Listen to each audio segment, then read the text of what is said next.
Hello, my name is Dr. Robin Barrington. I'm a budding Yamaji researcher at the Centre for Aboriginal Studies at Curtin University in Perth. I first became aware of the little-known history of the Locke Hospitals for Aboriginal people when completing my PhD. I learned that many of my kin from Yamaji country and other Aboriginal people from across Western Australia were forcibly imprisoned at the Locke Hospitals. Their only crime that they were suspected of having a venereal disease. The West Australian government established the hospitals on Bernier and Dorre Islands, 50 kilometres off the West Australian coast near Carnarvon, and they operated from 1908 until 1919. It has been conservatively estimated that 200 people died and are buried there in unmarked graves. Families were torn apart during this time, and many never saw each other again. Descendants continue to search for missing family, and this map shows 84 known communities where Aboriginal people were captured and then transported in chains to the islands. We want this history to be told so that healing can begin. The Locke Hospital Memorial Project will acknowledge the courage of our ancestors and recognise the trauma they endured. I invite you now to listen to Kathleen Musulin and Dorey from Carnarvon. Hello, my name is Kathleen Musulin. I'm a Yawuru Mulgana woman who lives in Carnarvon. My connection to the islands that lie 50 kilometres off Carnarvon is through my great-grandmother, who was forcibly taken away from the Broome area where she's originally from.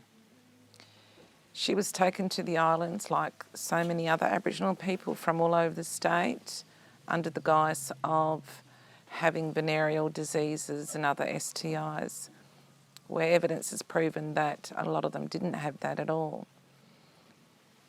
She was taken there and she died there like many others, and is still resting on the islands. This history has not been spoken about. It's going to be 100 years on January the 9th, 2019, that the last people were taken off the islands. It's very important that our history gets spoken about from our perspective as Aboriginal people and the descendants from those people who were taken there, never to return to their homelands again. And it's important that we get support from yourselves and everybody else in this country to be able to acknowledge this history of ours and to move forward for ourselves and our next generations and understand the trauma that they went through and that the trauma that it's causing us today. This history needs to be acknowledged and recognised so our future generations can know the story and start healing. And we need support in relation to funding to even get the memorial built. And I invite all of yous to come to Carnarvon on January the 9th,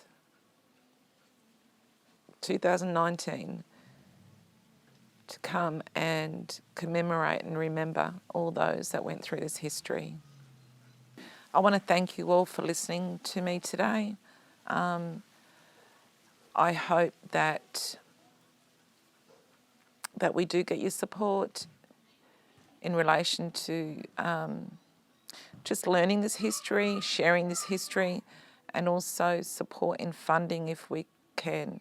If we don't get the funding, we are unable to build the memorial to remember those who were taken to the islands. Thank you. Hello, my name is Dorey and Mulgana Ingada person.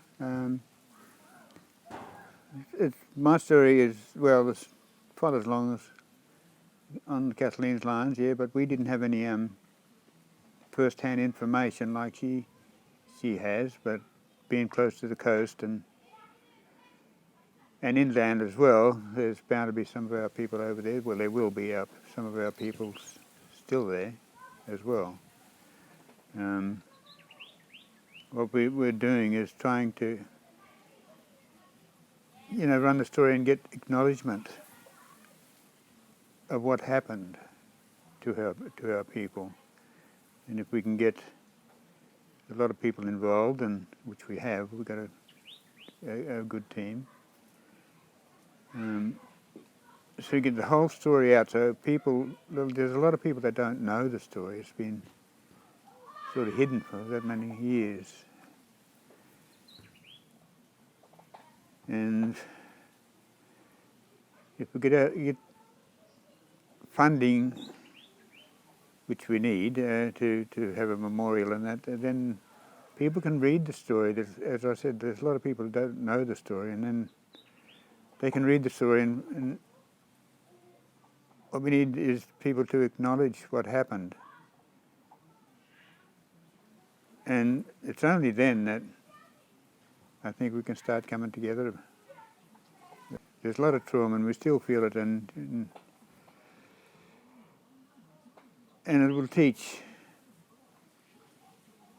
people, to understand how it feels for us who are still going through a lot of pain, and that for our people who must be acknowledged for what they went through. And we thank you, politicians, and for listening to us, and hopefully that you find it in your hearts to perhaps help us with funding and that, because we're going to need it. And we get this story told, because we've learned everyone else's story, and it was time now, long past time, for our story to be told, which will, I think, help everybody in the long run, to come together.